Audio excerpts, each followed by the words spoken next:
All right. Well, it's like it's right at noon, and so I want to thank you for joining me this afternoon.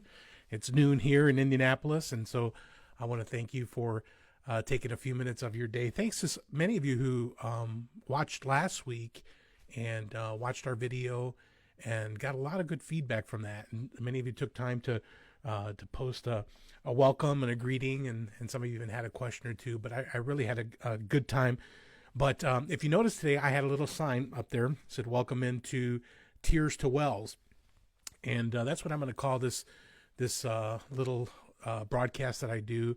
Years ago, even I went to Bible college and I went to school to be a minister, and the battle I fought as a young man, I wanted to go into broadcasting. Little did I know, 30 years later, everybody would be a broadcaster. Thank you to YouTube and Facebook and so forth. But I love communicating, and I love all these tools that we have nowadays, and they're so wonderful. But I want to do a little broadcast on Thursdays at noon. If you want to jot it down on your calendar, I'll make it a point to be here with you. And the name of the broadcast is going to be Tears to Wells. Years ago, and I might talk about this one day on one of the programs, but years ago, I was going through a really, really rough time, just a really, really rough struggle, and just seemed like the proverbial the straw that broke the camel's back. And I was just bombarded with emotion and tears over a tragic situation that had happened to me. And crying out to the Lord kind of gave me Psalm 84:6, which is just a beautiful, beautiful verse. It's a verse that says, "Who passing through the valley of Baca, or the valley of tears, make it a well." And the Lord just kind of told me years ago that my ministry, or one of my ministries in life, was going to be taking the hurts and the tears that came from those hurts and trying to help others. And that's really what we're going to do with this program, is we're going to take our tears and your tears, and we're going to turn them into wells and try to help other people. Speaking of tears, I'm a little bit teary-eyed today. Maybe you can help me. I'm doing the best I can as a single parent, and I think I'm getting some paybacks for times when I was younger and maybe wasn't so sensitive. But my son had his picture taken at school, and I am angry. Maybe you can help me figure out if I have right to be angry. They sent home the pictures from Picture Day, and this was his picture. I don't know if you can see it there, but I think I have reason to be angry. What kind of photographer would take that picture in the digital age when we could take 100 shots and throw them away? So maybe you can look at that there. Maybe you can comment and see if I have reason to be angry. But some of that is paybacks for that. And I'm gonna reach out and get on them and see if I can get my money back. Well, before we start today, I got plenty to talk about today, and I'm going to try to keep the broadcast to right about half an hour. But we've been talking about loss and grief during this time, and I want to give you two good resources. If maybe you've lost a loved one, if you're going through some type of grief or a loss, I put those two together because many times we associate grief with death, with somebody dying and the passing of somebody. But grief also comes when we have a loss. We talked about that last week. A loss can be anything from a loss of a job. And my cousin is saying hello from Texas, my cousin Fina. And thank you for watching for a little bit. I sure appreciate that. But two books that have really helped me out during this time. But as we were talking about a minute ago, I'm sorry, we associate grief with death, but we have grief anytime there's a loss in our lives. And again, that could be the loss of a person, that could be loss of a relationship, that could be a loss of a job, a situation, a place in life. And so we're constantly dealing with loss in our life, and many of these losses are overwhelming and bring a lot of grief and, of course, tears to us.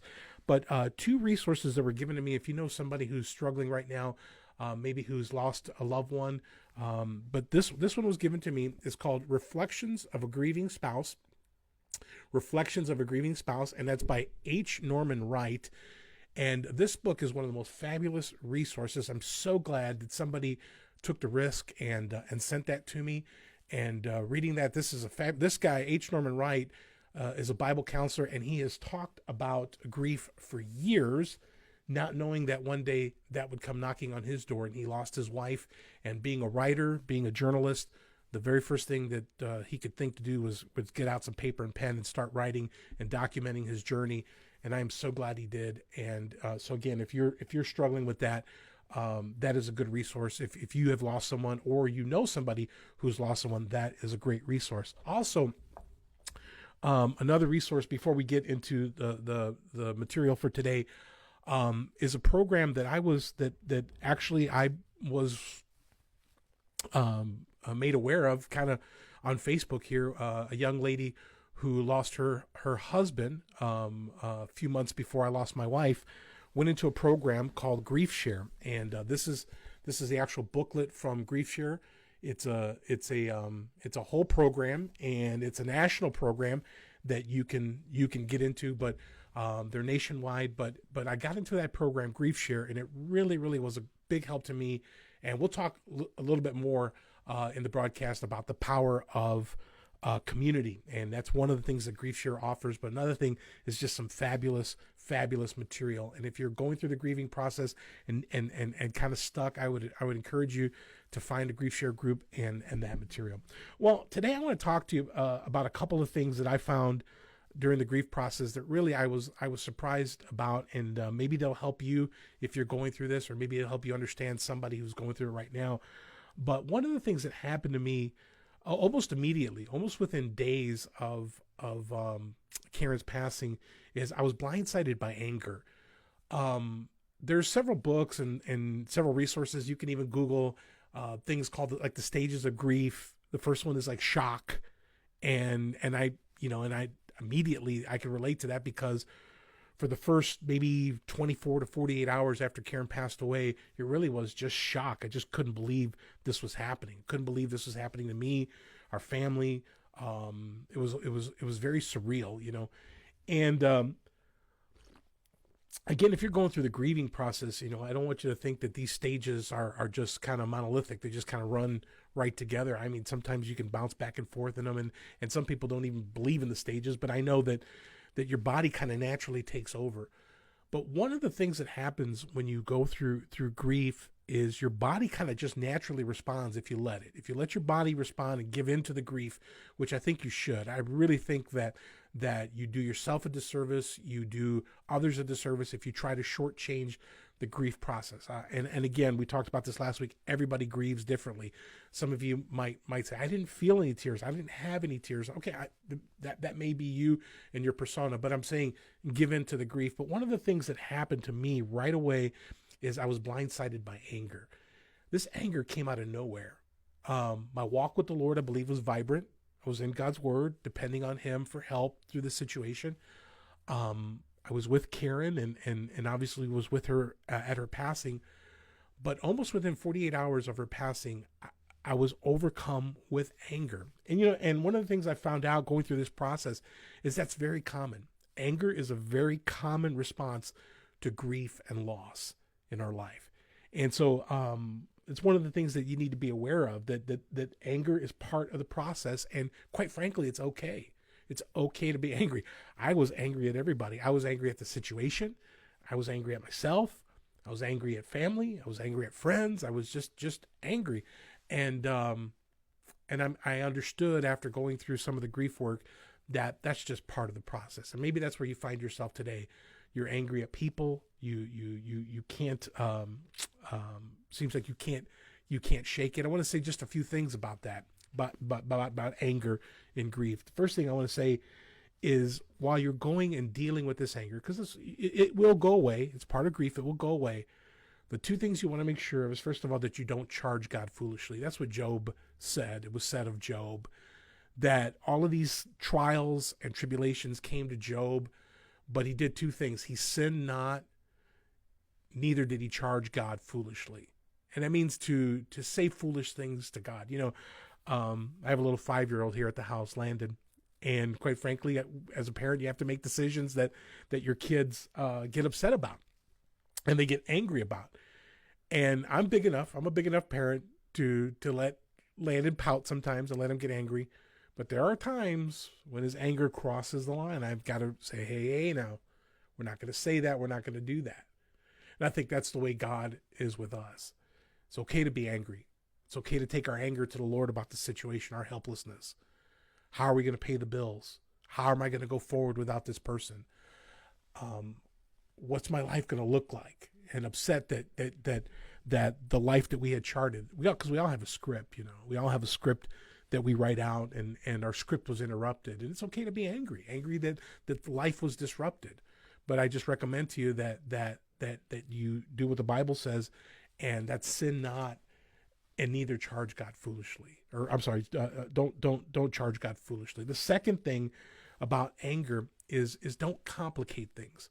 And I'm gonna be a little bit redundant, because when I get to this next topic, I'm gonna say this again, but don't complicate things. If we're not careful, our anger can take a bad situation and make it worse. I'm not going to say I did everything I grieved perfectly, because nobody does. But I'm so glad that I kept a lot of my anger under control. I didn't say things that I wanted to say, because not only would I have grieved the loss of my wife, I could possibly be grieving the loss of relationships that I blew up during that situation. And some people will understand, but other people won't. And I potentially could have blown up a good relationship because of the anger. So I want to say, as you're dealing with grief, as you're dealing with loss, don't charge God foolishly, and don't complicate things. What I mean by complicate things is being violent with your anger. That just complicates things. When you're destructive with your anger, that just complicates things. When you're critical in your anger and just hurting people, be careful of that. But I do want you to be aware that anger is a normal process of the grief process, and it's okay. It's okay to be angry. Maybe you're angry right now today. Maybe you're still you can't reconcile how this could happen to you. And I want to just say, let that anger have its work, but don't charge God foolishly, and don't complicate things. Secondly, as we're going through some studying grief a little bit more today, what I found out is believe it or not, God has made us humans in such a way that if we depend on Him, we are so resilient. There are very, very few things that we won't be able to bounce back from. I know that you might be at the lowest place you've ever been right now, and you're in a valley maybe, and you just think there's just no way I'm going to bounce back from this. But you can heal and recover no matter how hard the hit, if you don't complicate things. And this is kind of repetitive of what I said about anger. There's very, very little things in this life that we can't recover from with God's help if we don't complicate things. Now, how do we complicate things? The first one I mentioned was anger. We dealt with that already. But there's another way that we complicate things, and that's by running. Running is not going to get you anywhere. That's why, and I know some people make changes in their life, and the Lord kind of guides them. But we talked a little bit about this last week. When the Lord took Karen from here, people were immediately asking me, are you going to move? Are you going to move? Are you going to go back to Northwest Indiana? Are you going to go back to Chicago area? Are you going to go to California with your brother? Are you going to go to Florida with your in-laws? Are you going to move? And quite frankly, one of the things that does take your mind off of pain is movement and running. But it complicates things. You have to go through the grief process. And one of the things that will complicate the grief process, if you're not careful, is running from it. And we run by many ways. Sometimes it's physically running, leaving a location to keep our mind off of the pain. It could be running to a job and escaping to the comforts of a job, working and becoming a workaholic and so forth. But running is a way to complicate the situation. You can heal from just about any kind of loss if you don't run from it. And the second way we complicate it is not just running, but the second way we complicate things is by numbing.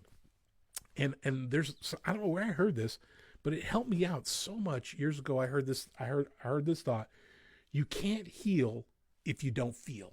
Man, that was so powerful to me, and it was an eye opener, because I, like you, am pain aversive. I try to avoid pain at all costs. We start that way from a little child, and we become experts at it. But in grief and loss, you will not heal if you don't feel. And one of the ways we complicate things is by trying to numb our pain. And we do that many, many ways. Some of it illegal, Some of it are legal ways, but we numb our pain. What are some ways that we numb our pain? Obviously, liquor is a way to numb our pain. A few drinks of a beverage kind of numbs and dulls that pain. But we know this. That's only temporary. When you awake from that stupor, when you awake from being drunk or being inebriated, when you come back from that, the problem is still there, and now you've wasted time, and the problem has probably even gotten bigger. Other ways that we numb our pain, obviously through drugs, is a way to numb our pain. Sexual relationships can be a way to numb the pain. We don't want to deal with this pain, so we numb it. But remember what I said earlier: we can't heal if we don't feel. Then those are some illegal or maybe immoral ways. There are some more socially acceptable ways to numb our pain. Food is a way to numb our pain. I'm guilty of that. I'm a little bit overweight, a little bit nothing. I'm fat, but over the years, food has been a way to deal with some of the pain. That's not good. Don't numb the pain. You'll complicate things. Not only will you complicate the grief in the situation, but then you're compromising your health by the food that you're intaking and not taking care of yourself. You're complicating it. What's another socially acceptable way? Overworking, becoming a workaholic. No one is going to look down at you for working so hard and so forth. But if you're not careful, you can use that to run from your pain. So you can only heal if you feel, and then so I mentioned to you some ways that we complicate things, and running, numbing, and then the last thing is blaming. Blaming only prolongs the grief. Blaming only prolongs the loss. Nothing good comes from blaming. And I know you want to do it. We all want to do it. We all want to find the reason and the source of our pain. And instead of understanding that God is sovereign, He's allowed this in our life, we try to blame other people. We could, in my case, it'd be very easy. I could blame the doctors. I could blame the hospital. I can blame the situation. I can blame myself. But all that it's doing is it's complicating things, and it's prolonging the grief and prolonging the recovery. Maybe there's somebody or something you're blaming today. Maybe there's a situation that you just can't shake yourself off. Can I tell you something? All it's doing is just prolonging the grief. Well, I mentioned to you that we can heal and recover no matter how hard the hit if we don't complicate things. Thirdly, and there's a big one, and I'm going to keep these short because I want to get them all in. But the third another lesson that I've learned through this process is the importance of friends and community in healing. The importance of friends and community in healing. No matter what the loss that you've experienced, no matter what it is, it could be a loss of a relationship, a divorce, it could be loss of a job, loss of a loved one in death. But I've seen this over the years. God heals us by His wonderful, wonderful nature and His closeness to us. But it's amazing how God uses community. Just a real quick story to kind of help you, kind of help this. One of the greatest gifts my wife gave me was a story I'm about to tell you about. My wife and I had been dating for about 8 months, and some of you have heard me speak or preach. I've heard this story over, but we dated for about 8 or 9 months, and because I had a problem with being vulnerable in relationships, it was just part of my upbringing, part of my past. I had a difficult time becoming vulnerable. My wife Karen just couldn't feel totally comfortable around me, and kind of took that as a sign that we weren't compatible, and she broke up with me. Oh, it was the most difficult loss I'd ever faced up until that moment. And man, I cried like a little baby in private, and I lost the love of my life. And she did it the day after Christmas, December 26th, 2008, the day that'll live in infamy. Anyway, so we went our separate ways, but I knew something was wrong. I knew that there were some problems inside of me that I was not addressing and that I needed help with. I couldn't think. I didn't know where to turn to or what to do. So I started praying and asked the Lord to kind of lead me. And He led me to a recovery group, a recovery group on the south suburbs of Chicago. And I went to this group, and I would encourage you, if you're struggling with vulnerability, intimacy, these things, to go to one of these recovery groups and so forth. But I was totally anonymous. Nobody knew me. Nobody knew I was a Bible college teacher. Nobody knew my name. Nobody knew anything. But in just a little while there, sharing with these people in this group, I little by little learned to be vulnerable and learn to bear my deepest and most difficult pains with other people. And it was amazing how God began to do a work and lifted those things from me. And I began to heal even from a lot of childhood issues and adolescent issues and different things. And the next time I came around and me and Karen started dating, I was a different person. And we came together, obviously, and got married. And Karen knew that a lot of that was from that recovery that came from community.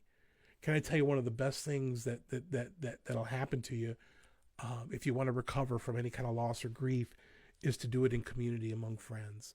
Find a group of people that you're able to be vulnerable with. And you may have to be anonymous to do it. You may have to find a group. I had to drive over 20 miles away from my home area. There was no way I was telling what was on my heart to other people in my church. No way that I wanted to be in the gossip circle or any of that. I had to go far away, but I did it. And the Lord began to heal me in community. And it's a very, very powerful, powerful tool. And that's why when I suffered this great loss with Karen on this go around, I immediately understood I've got to get around people. And I joined as many groups as I could in the church to get around other people and to be vulnerable. And the Lord has used those groups and the Lord has used those people, and they don't even know, but the Lord has used those people to help me recover from my loss and from my grief. One last thought that might help you today, and we'll wrap things up. But one last thing that'll help you, maybe two if we got time, is journaling. Journaling is a very powerful tool. It documents our feelings, God's faithfulness, and lessons we learn. Another thing about journaling, and I'll just do this real quick and move to the last one, is one of the things that journaling does. There's something about the writing process that rewires our brain and is scientifically proven to bring relief to our trauma. And so there's something about journaling, and I encourage you to write your story, write your thoughts, pour your heart out. And then lastly, on this recovery from pain and from grief, is the importance of goals as we recover. You got to have goals. And some days the goal is simply going to be get out of bed today. Sometimes the goal is simply going to be take a shower today. Sometimes the goal is going to be go shopping today, go to work today. But you've got to have goals that push you. Sometimes it's simply, I'm going to do some research today on where to find a support group. I'm going to find some research on where to find a counselor. But there's something about goals that bring us out of ourselves and help us to recover in our pain. Well, I want to leave you. We're done for today, and I want to leave you with a little bit of a person I met that really helped me and really helped me in the process of recovery. I met him a few days ago, and he was telling me. He said, "You want to hear an interesting story?" He began to tell me how he visited a dermatologist for unrelated reasons, and the dermatologist offered him a examination. And the guy said, "Yeah, sure, go ahead." Through the course of that simple examination, he was found to have stage 3 melanoma cancer. He went through the cancer process, and after several months of immunotherapies and going through that process, on the last day of his chemotherapy, the very next day after that, he suffered a stroke. You talk about a 1, 2, 3 punch. But yesterday, as I talked to him, just a happy, buoyant man, so friendly. And it was a reminder to me, like, Danny, you don't have to use your pain. You don't have to use your loss to be bitter at people, to be angry at people. You can use your pain, and you can use your loss, and you can use your grief as a well for others to drink from. And I want to encourage you to do the same thing. No matter what you've gone through, no matter what difficulty you faced or you're facing, I encourage you to take those tears that you've cried, learn from them, and make them a well for others. That's what I'm trying to do today through this broadcast. I'm trying to take the tears that I've cried through the grief and the loss in my life and use them as a well for you. And I want to help you and encourage you to do the same. same. Well, God bless you. I'm going to be here next Thursday again at the same time, right at noon. If you know somebody who's struggling with grief and loss, I want to encourage you to maybe share this video and maybe tag them in it. But we'll be here every Thursday talking on a different subject, dealing with how to recover from our losses, our pain, our struggles, and how to take those tears of our life and make them whole. God bless you. If there's something I can do, a way that I can pray with you, feel free to reach out to me. Maybe a comment in this video or a personal message, and I'll make sure to do my best to help you the best I can. God bless you, and we'll see you next Thursday at noon Eastern here